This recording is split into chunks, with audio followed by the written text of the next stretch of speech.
ओम शांति। 11 अप्रैल की मुरली है। ज्ञान के सागर, आनंद के सागर शिव परमात्मा कहते, मीठे बच्चे जीते जी मर्जीवा बनो, हम अशरीरी आत्मा है। यह पहला पाठ अच्छी तरह से रोज पक्का करते रहो।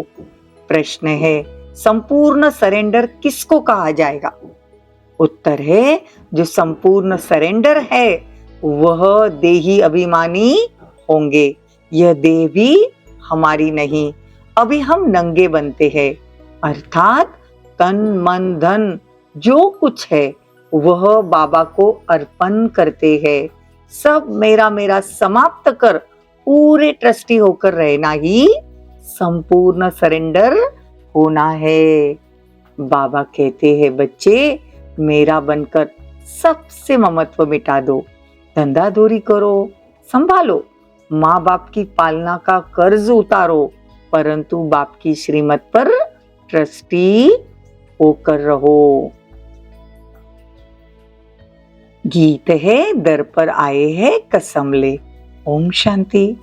बच्चों ने गीत सुना? जरूर गीत में रहस्य भरा हुआ है, जो बाप बैठ इनका अर्थ समझाते हैं। इसको कहा जाता है जीते जी मरकर बाप का बनना। बाप का बनने के बाद फिर टीचर व गुरु करते हैं। ऐसे नहीं सभी लौकिक गुरु करते हैं, लेकिन मेजॉरिटी तो गुरु करते हैं ना। तो बाबा कहते हैं, हमारा सद्गुरु कौन है? शिव बाबा। अभी तुम बच्चे जानते हो, पहले पहले तो हम बाप के बनते हैं, फिर क्या करते हैं? तन मन धन जो कुछ है बाबा को अर्पण करते हैं। जीते जी मरते हैं, अर्थात हम आत्मा उनका बनते हैं। ये बुद्धि में रहना चाहिए। जो भी मेरी मेरी वस्तु है, मेरा शरीर है, मेरी धन दौलत संबंधी आदि सब कुछ भूलते हैं। मरने के बाद तो सब कुछ भूला जाता है ना। कितनी भी बड़ी मंजिल है ना, कितनी बड़ी मंजिल है। हम अशरीरी आत्मा है, यह पक्का करना है। ऐसे नहीं कि तुम शरीर छोड़ मर गए, नहीं। आत्मा कंप्लीट प्योर तो नहीं बनती ना, बल बाप के बनते हो, परंतु बाबा कहते तुम्हारी आत्मा अपवित्र है। मतलब हमारी आत्माओं के पंख टूटे हुए हैं। अभी हम आत्मा उड़ नहीं सकती ना। देखो, हमको उड़ना कहाँ तक है? सूर्य तक पहुंचना नहीं हमको तो उससे भी दूर जाना है। सूक्ष्म वतन से भी ऊपर मूल वतन जाना है। झट चले जाते हैं, आत्मा के तो पंख मिल जाते हैं ना, तो झट उड़ेंगे। लेकिन हिसाब किताब भी चुकता करना है, तभी तो आत्मा पवित्र बनेगी। इस कयामत के समय की महिमा बहुत लिखी है। सब आत्माओं का हिसाब किताब चुकता कर जाना है। तुम जानते हो, यह बेहद का ड्रामा है। जानते ना, हम सब एक्टर्स हैं। तो बाबा कहते हैं, इस बेहद के ड्रामा पर अटल रहना है। बाबा कहते हैं, मेरा बन और सबसे ममत्व मिटा दो। बाकी ऐसे नहीं कि यहाँ आकर बैठ जाना है। तुमको अपना धंधा दोरी करना है, घर संभालना है, बच्चों का कर्ज उतारना है, माता पिता की सेवा कर उनका उजरा उतार देना है। देखो, सरेंडर होना है मन बुद्धि से, तन मन धर्म ट्रस्टी होकर संभालना भी है। लेकिन बाबा कहते हैं कि माँ बाप का भी कर्ज उतारना है, घर को भी संभालना है, बच्चों की पालना करनी है। बच्चों पर माँ बाप की पालना का भी कर्ज चढ़ता है। यह बाप तुम्हारी पालना भी करते हैं, तो तुमसे पहले ही सरेंडर कराते हैं। सब कुछ दे दो, उनसे फिर तुम्हारी पालना भी होगी।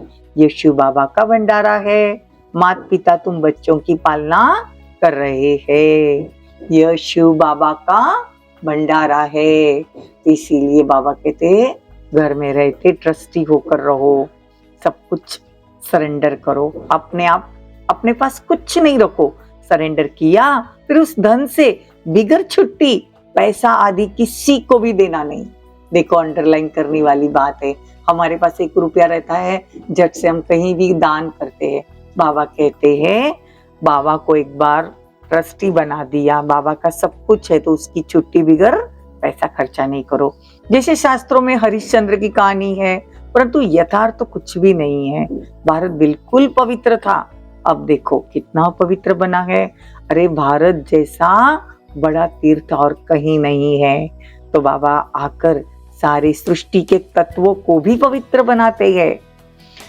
तो बाबा कहते हैं कि जितना हो सके ट्रस्टी होकर रहो, आप समान बनाने की कोशिश करो, दूसरों को बाबा का ज्ञान दो। छोटे फूल है, बड़े फूल है, तो उनमें भी फल आवे। देखो फलाने को हम ज्ञान देते हैं ना, तो बाबा कहते हैं दूसरों को ज्ञान दो, अपने समान बनाओ। फल आ जाता है तो दूसरों को भी आप समान बनाने की ताकत रहती है, उनका फल निकलता है। देखो अगर कोई झाड़ को अगर फल आता है तो वो बीज में इतनी ताकत होती है कि वो दूसरा झाड़ मतलब बीज रूप बनकर और झाड़ बनाकर उसमें फल लगा सके। तो हम भी ऐसे बने, बाप के बने हो तो फिर प्रजा भी बनानी है, तो वारिस भी बनानी है। तो मंजिल तो बड़ी है, कहते न माया के तूफान बहुत आते हैं। अरे तुम बाप के बच्चे हो, तूफान तो आएंगे ना। कहते हो बाबा बाबा हम आपके थे, आपसे वर्षा लिया था, फिर पुनर्जन्म ले 84 जन्म पास किए, फिर आपका आकर बना हूं, मैं तो आपसे वर्षा लेकर ही छोड़ूंगा। तो ऐसे बाप को कितना याद करना पड़े, और बाप समान दूसरों को बनाए। तो बाप समान बनाए तो फल भी देना पड़े, नहीं तो मालिक कैसे बनेंगे। बाबा के पास तो बहुत आते हैं, फिर फारकती दे देते हैं। बुद्धि का योग टूटा, खेल खत्म। देखो बाबा से बुद्धि का योग टूटा तो खेल खत्म।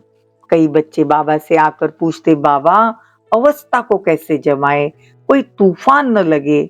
उन्हों को तो रास्ता बतलाते ही रहते हैं कि बाप को याद करो, तूफान तो लगेगी ही ना। बॉक्सिंग में ऐसा कब देखा है कि एक थप्पड़ खाता रहे दूसरा, तो जरूर दूसरा भी हिम्मत कर कर थप्पड़ लगाएगा। तो जरूर दोनों में ही हिम्मत होगी थप्पड़ लगाने की, तो वह लगाएंगे। तो 10 थप्पड़ दूसरे भी लगाते होंगे, यह भी बॉक्सिंग है ना। तो बाप को याद करते रहो तो माया भागती जाएगी। माया के साथ हमारी क्या है, बॉक्सिंग। जब भी वो तूफान लाए तो बाबा की याद में उसको भगाना है। परंतु फट से तो वो भी नहीं भागेगी, माया कुश्ती जरूर लड़ेगी। ऐसे माया एकदम नाक में दम कर देती है, ये युद्ध का स्थल है। बुद्धि योग लगाने में माया बिल्कुल विघ्न डालती है, मेहनत सारी योग में है। तो भल बाबा कहते हैं ज्ञानी तो आत्मा मुझे प्रिय है, परंतु ऐसा नहीं कि सिर्फ ज्ञान देने वाला ही मुझे प्रिय है, वो पहले योग पूरा चाहिए। बाबा को याद करना है, माया के विघ्नों से डरना नहीं। विश्व का मालिक बनते हो, 16,000 की माला बहुत बड़ी है, अंत में जाकर पूरी होगी कब, त्रेता के अंत तक इतने प्रिंस प्रिंसेस बनते हैं, कुछ तो निशानी होगी ना। 8 प्रिंसेस होते हैं, फिर 108 बनते हैं, 108 की भी निशानी है, यह बिल्कुल राइट है।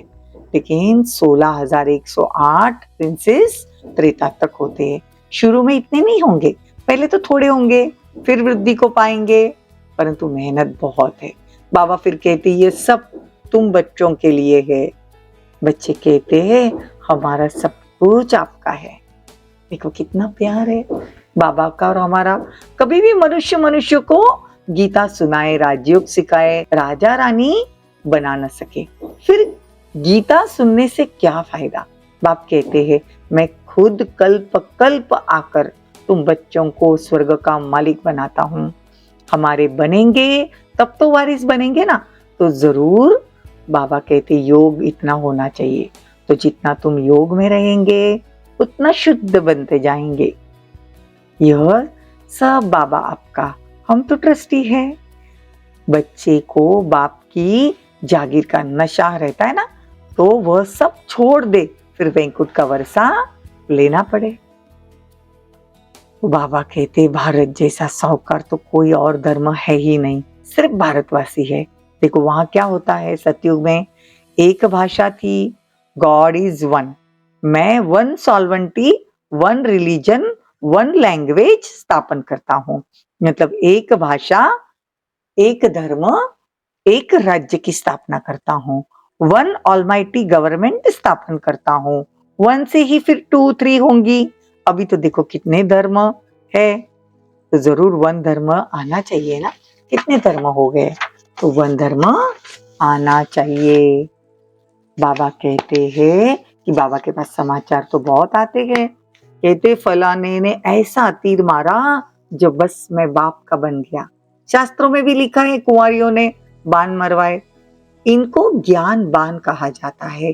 सिर्फ बाप की याद दिलानी है। करना क्या है, सिर्फ बाबा की याद दिलानी है। तो बाबा कहते हैं रिद्धि सिद्धि वाले भी बहुत हो गए ना, तो सच जब निकलता है तो झूठ सामना करता है। इसीलिए बाबा कहते झूठ के आगे सच को मनुष्य समझ नहीं सकते हैं। इसीलिए बाबा कहते हैं कि मर्जीवा बनो, एक बाप से सुनो। अरे मोस्ट बिलीवर्ड बाप से वर्षा लेना है, वो फिर सर्वव्यापी कह देते हैं। उनको अगर हम सच सुनाते ना कि एक बाप है, तो उनको जैसे मिर्ची लग जाती है। तो बाबा कहते हैं कि गॉड तो रचयिता है ही नई दुनिया का। ऐसे नहीं कि वो पुरानी दुनिया की स्थापना करते हैं। बाप पुराना घर थोड़े ही बनवाएंगे, तो ऐसे ऐसे ख्यालात चलाने चाहिए। अच्छा, मीठे मीठे सिकिलदे बच्चों प्रति माता पिता बाप दादा का याद प्यार और गुड मॉर्निंग। रूहानी बाप की रूहानी बच्चों को नमस्ते। हम रूहानी बच्चों की रूहानी माता पिता बाप दादा को याद प्यार, गुड मॉर्निंग, नमस्ते, थैंक यू, बहुत बहुत शुक्रिया। धारणा के लिए मुख्य सार, माया के विघ्नों से डरना नहीं, बाप की याद से सब विघ्नों को हटा देना, बुद्धि से सब कुछ सरेंडर कर अशरीरी बन, बाप को याद करना। ज्ञानी तो आत्मा के साथ साथ योगी भी जरूर बनना। वरदान, मेरेपन की स्मृति से स्नेह और रहम की दृष्टि प्राप्त करने वाले समर्थी संपन्न भव। जो बच्चे बाप को पहचान कर दिल से एक बार भी मेरा बाबा कहते हैं, बड़े ध्यान से सुनना, जो बच्चे बाप को पहचान कर दिल से एक बार भी मेरा बाबा कहते हैं, तो रहम के सागर बाप दादा ऐसे बच्चों को रिटर्न में पदम गुना उसी रूहानी प्यार से देखते हैं। रहम और स्नेह की दृष्टि उन्हें सदा आगे बढ़ाती है। यही रूहानी मेरेपन की स्मृति ऐसे बच्चों के लिए समर्थी भरने की आशीर्वाद बन जाती है। बाप दादा को मुख से आशीर्वाद देने की आवश्यकता नहीं पड़ती, लेकिन सूक्ष्म स्नेह के संकल्प से हर बच्चे की पालना होती रहती है। स्लोगन, जो बाप के प्यारे हैं उनका अन्य किसी व्यक्ति व वैभव से प्यार हो नहीं सकता। ओम शांति, ओम शांति।